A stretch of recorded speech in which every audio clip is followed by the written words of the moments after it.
All right, let's get some studying done. Theory and practice of counseling and psychotherapy. Sounds good. Let's check out what we got today. Okay, we got some Freud. That's always fun.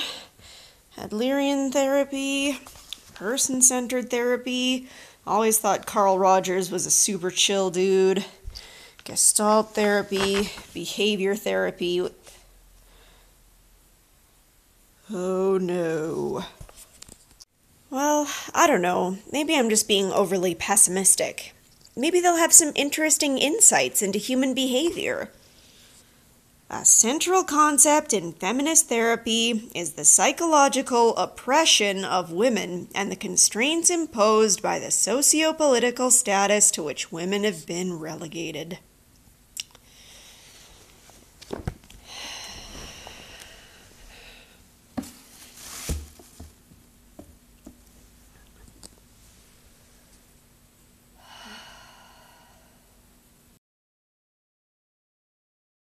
Fuck this shit, I'm out. Fuck this shit, I'm out. No thanks. Don't mind me. I'ma just grab my stuff and leave. Excuse me, please. Hello once again from the Prim Reaper. I just completed my first class of my master's degree, and let me tell you, they're not kidding when they say it's a lot of work. I've had the time to write out several scripts for videos over the last little while, but no time to actually make any of the videos. Except for one, of course.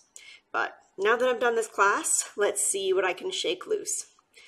In the preparatory work for this first class, I was asked to bone up on my counseling theories, and to do so, I pulled out the counseling theories textbook from a course I took a few years ago in my bachelor's degree. When I first read this text, it was well before I seriously got into the business of paying attention to feminism and men's issues and other things like that. I remember back then I dreaded the idea of having to read a chapter on feminist therapy. But this time around, I rubbed my hands together with glee as soon as I reached that section, because I remembered exactly the sort of nonsense that I was in for from last time. Let me backtrack a few years ago to the first time that I read this book. I knew that there was something that felt wrong about the feminist chapter, but I couldn't really pin it down in words. I used to try to write down little notes in the margin to sort of express my feelings. Attributing specific traits to women is not only obviously stupid due to men also possessing such traits, but also against equalization because it automatically implies fucking differences between the sexes, you dumb bitch. Yes, that is all in capitals. The passion was there, the argumentation maybe needed a little work. Either way, I just knew that it felt out of place and that it didn't describe my experiences as a woman whatsoever.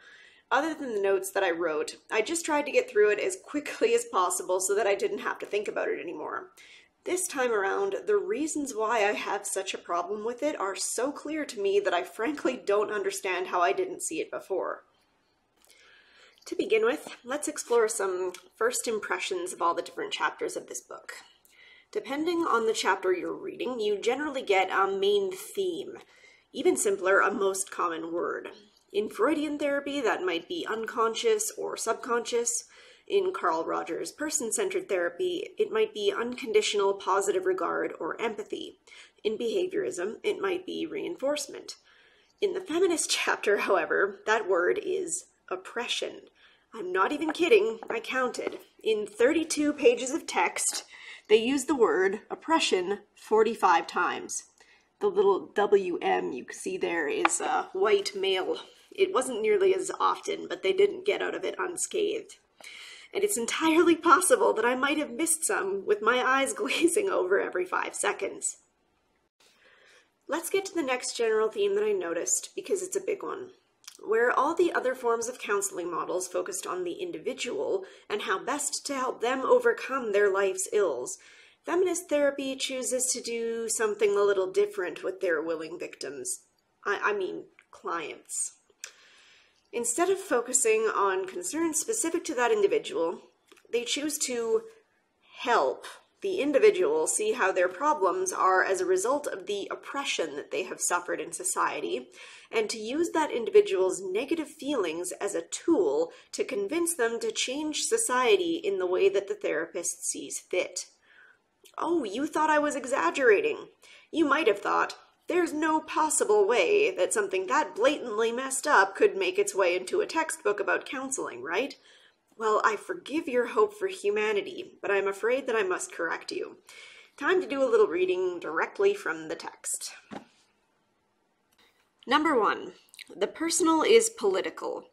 Clients' individual problems have societal and political roots. Feminist therapy aims not only for individual change, but for social change. Feminists view their therapy practice as existing not only to help individual clients in their struggles, but also as a strategy for advancing a transformation in society. Direct action for social change is part of their responsibility as therapists.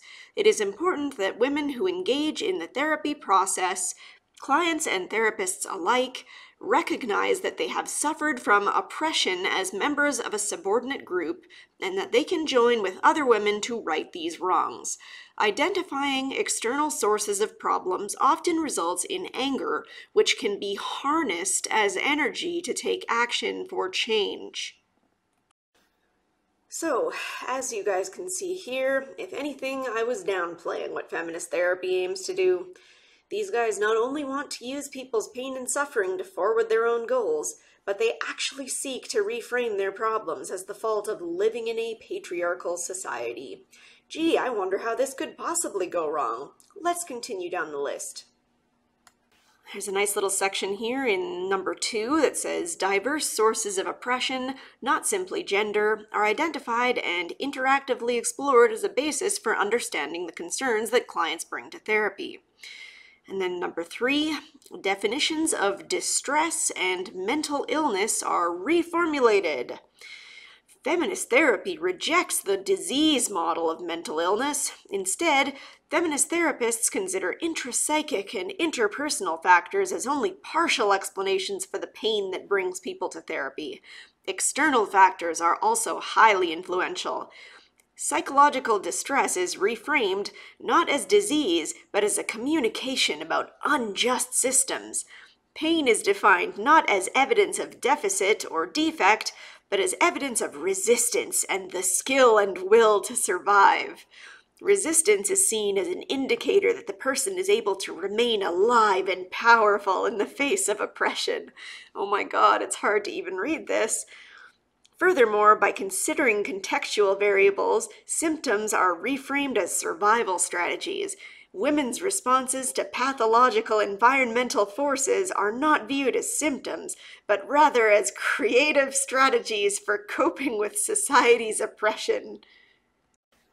Oh no, don't worry. You're not depressed or anxious or suffering from any other conditions that we could treat and lessen the symptoms for you.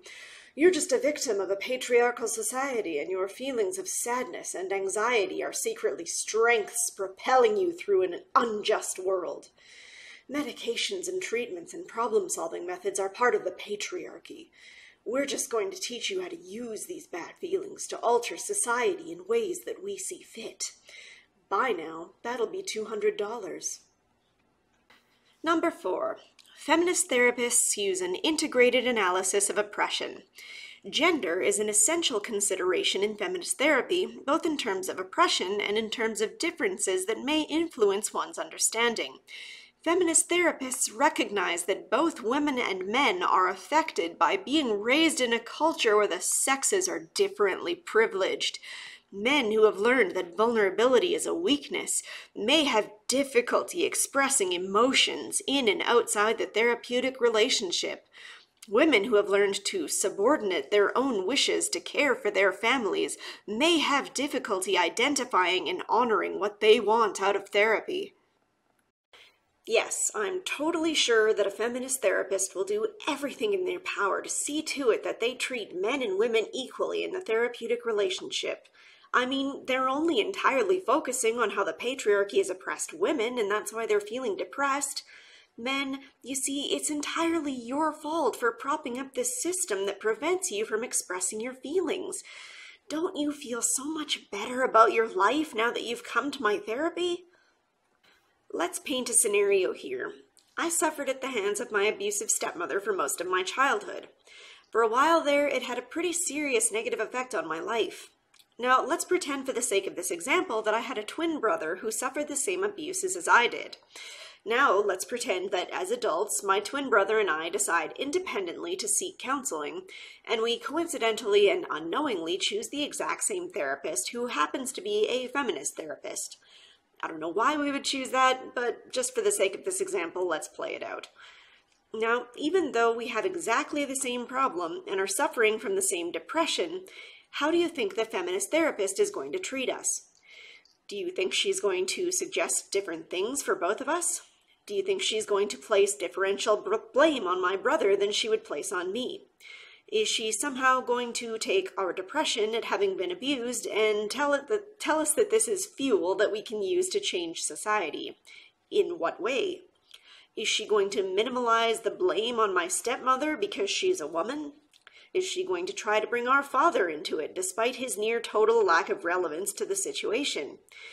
Do you see what I'm getting at here? Let's move on to the next point. All right, so we've got number 5 here that says the counseling relationship is egalitarian in massive finger quotes. And I don't want to be cheap here. I know that they mean that the relationship between the client and the therapist is egalitarian, but it's still funny just getting right to the next point. Number 6, women's perspectives are valued. Women's perspectives are considered central in understanding their distress. Traditional therapies that operate on androcentric norms compare women to the male norm and find them deviant. Not really sure what that means. Much of psychological theory and research tends to conceptualize women and men in a polarized way, forcing a male-female split in most aspects of human experience. Our society has tended to devalue subjective experience in favor of the objective. A goal of feminist therapy is to replace patriarchal objective truth with feminist consciousness, which acknowledges a diversity of ways of knowing. Women are encouraged to express their emotions and their intuition and to use their personal experience as a touchstone for determining what is reality. First of all, this relates back to the previous point and also has its own problems.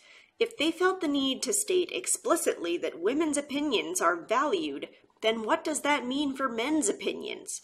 What if, God forbid, a couple came in to see a feminist therapist? How do you think the man is going to feel at the end of that session? I'm sure all those problems will be worked out in a completely ethical and equitable manner.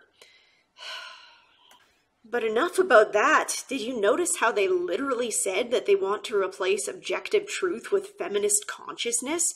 Holy shit, man! This chapter is actually terrifying. I don't know what the hell they mean when they say that women compared to men are seen as deviant. I've never seen anything like this in any other counseling theory. You might recall from my one video about how I wrote a paper discussing how I felt this claim was nonsense in another class that tried to assert the same thing. At most, if I ever see differential sexes referenced, pro tip, I usually don't, they're simply referred to as different. And they are different. This isn't some kind of subjective patriarchal conspiracy theory we're talking about here. Men and women are literally wired differently from each other, with emphasis on different types of hormones in each body, and with different body structures that have come from a long line of successful ancestors. This does not mean that one is deviant. They're different from each other, generally speaking in complementary ways. I don't understand why this is a problem, but it's one of the main things that this chapter focuses on, so clearly it is problematic as all hell. So yes, there you have it. Feminist therapy's principles. But make no mistake, there's plenty more feminist nuggets of wisdom in this chapter. I'll pick a few more of the especially large turds for your listening pleasure. I'll add a bit of commentary here and there, but in the interest of length and in actually getting this damn video out already, I'll keep it brief. So I'm just going to do some general reading from the textbook now. I'm not going to bother to take pictures. I think that I've proven that these things are legit in this textbook. So we have a page spread here that has 8 different types of feminism on it, all with different viewpoints, but one happens to be the best. Cultural feminists believe oppression stems from society's devaluation of women's strengths. They emphasize the differences between women and men and believe that the solution to oppression lies in feminization of the culture so that society becomes more nurturing, intuitive, subjective, cooperative, and relational. I'm sure that'll work out great. Keep us updated. Here's another good one. Men as the dominant group determine the roles that women play. Men are not expected to control their sexual impulses, but women are expected to remain chaste, to have sexually appealing bodies, and to control men's sexual impulses. Because women occupy a subordinate position, they must be able to interpret the needs and behaviors of the dominant group. To that end, women have developed women's intuition and have included in their gender schema an internalized belief that women are less important than men. Okay, so many things in that paragraph just don't follow from each other. Like, it is a jumble of elastic bands that doesn't make any sense. Okay, so women occupy a subordinate position to men, despite being the ones that supposedly control men's sexual impulses. Men are seen as the dominant group despite not being able to control themselves. Women are less important than men because they interpret the needs and behaviors of the dominant group, and that makes them lesser rather than simply partners to men. Women are expected to remain chaste, yet men aren't able to control their sexual urges. I give up. Let's just move on. Theories of feminist therapy evolve from and reflect lived experiences that emerge from the relationships among the participants. Women's experiences include a number of gender-based phenomena such as rape, sexual assault, sexual harassment, childhood sexual abuse, eating disorders, and domestic violence. Men experience all these things too, what the fuck? It is important that clients tell their stories and give voice to their experiencing. Initially, clients may look to the therapist for answers or advice. As the therapist continues to place the responsibility back on clients and to relate to clients more as a person than as an expert, clients come to trust more in their own power. As clients realize they are really understood, they begin to get in touch with a range of feelings, including anger and other prohibited emotions that they may have learned to deny to themselves. Jesus Christ. These guys talk about women as though they're talking about Giselle from Enchanted. You know that section where she's like, I feel so angry. I'm angry. Many feminist therapists do not use diagnostic labels, or they use them reluctantly. Feminist therapists believe diagnostic labels are severely limiting for these reasons. A, they focus on the individual's symptoms and not the social factors that cause dysfunctional behavior. B, as part of a system developed mainly by white male psychiatrists, they may represent an instrument of oppression. C, they, especially the personality disorders, may reinforce gender role stereotypes and encourage adjustment to the norms of the status quo. D, they may reflect the inappropriate application of power in the therapeutic relationship. E, they can lead to an overemphasis on individual solutions rather than social change. Individual solutions in counseling, this is something new and exciting. And F, they had the potential to reduce one's respect for clients. Okay. Diagnostic categories used to label individuals who have experienced violence are another area of controversy for feminist therapists. Connecting the personal to the political, They have stressed that many of the symptoms are normal responses to violence. New diagnostic categories, such as abuse and oppression artifact disorder and complex post-traumatic stress disorder, have been proposed as alternatives that might better describe the wide range of responses to long-term subjugation and abuse. Hey guys, check it out. It's my artifact of oppression. It gives me +5 oppression and +5 victimhood points. It's very special. According to the DSM-4-TR, which is now out of date, depression is twice as common among women. Feminist therapists believe that women have many more reasons to experience depression than do men.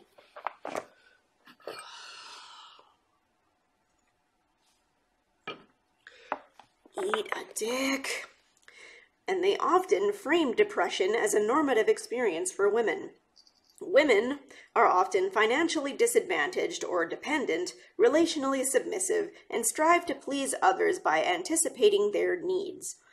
Thus, depression may result from women's internalized perception, belief, and experience of not being in control of their lives or bodies and feeling less valuable than men. Because it couldn't be that women have more estrogen, a hormone implicated in emotions, especially negative emotions, than men do, and it couldn't be that women are far, far more likely to go to a counselor when they want to seek help for their problems than men are, right? Nope, must be the patriarchy. Last section, the role of men in feminist therapy. Can a man be a feminist therapist? Feminist therapists are divided on this issue. Certainly men can be non-sexist therapists. Feminist therapy can be an effective method for working with men as clients. Men, as well as women, are oppressed by a patriarchal system and can work for social change. Probably not really a very good system if they are oppressing themselves, but moving on. Social mandates about masculinity, such as restrictive emotionality, overvaluing power and control, the sexualization of emotion, and obsession with achievement, can be oppressive to men. Sexualization of emotion? I don't know. Feminist therapists routinely work with men, especially with abusive men and in battering groups. Lovely that they use that as an example, but shouldn't be surprising at this point. Issues that men can deal with productively in feminist therapy include learning how to increase their capacity for intimacy, expressing their emotions, and learning self-disclosure, balancing achievement and relationship needs, accepting their vulnerabilities, and creating collaborative relationships at work and with significant others that are not based on a power-over model of relating. So, basically, men, learn to behave like women. Then you'll be fixed. Yeah, this is such a ridiculous perversion of what psychology is that I'm not even sure I can adequately explain it in words.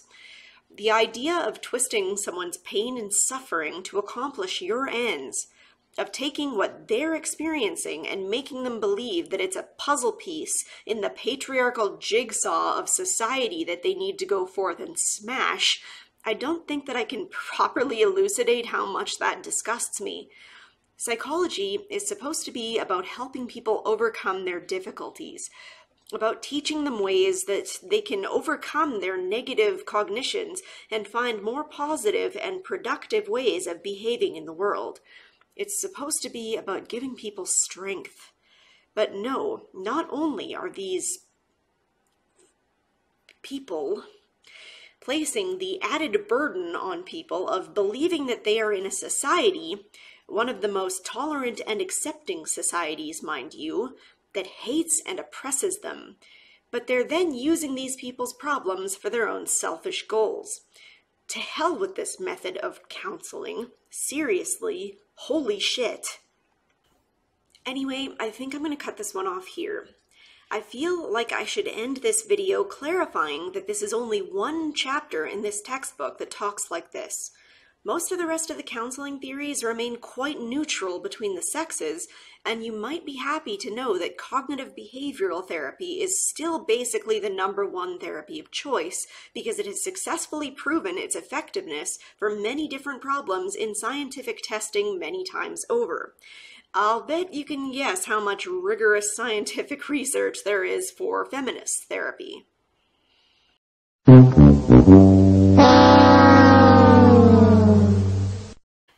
So the main conclusion that I have here is to vet your therapists. Therapy can be helpful, but you need to make sure that you find one that's not going to try to use you to further their own ends first. Please, for the sake of your mental health, vet your therapist. Don't hand over your tender brain meats to these crazy assholes who would use your pain like this. It's despicable. So I have another script written out that I'm working on. So hopefully, now that I have some time to spare, I'll be able to get that one out soon. So thanks so much for taking this journey with me, and I hope to see you all in the next one.